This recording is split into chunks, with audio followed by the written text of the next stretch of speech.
তো সেদিন ছিল বৌদির স্বাদের অনুষ্ঠান। তো স্বাদের অনুষ্ঠানে কি কি খেয়েছি সেটাই তোমাদের সাথে শেয়ার করছি। আর এই সমস্ত কিছু ছিল বৌদির স্পেশাল লাঞ্চ মেনু।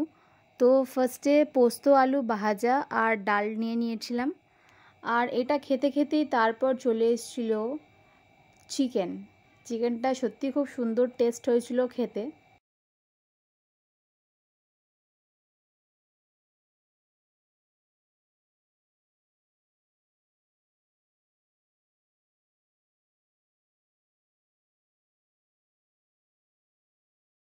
চিকেনটা এতই খেতে ভালো হয়েছিল, আমি সেকেন্ড টাইম আবারও চিকেন নিয়ে নিয়েছিলাম।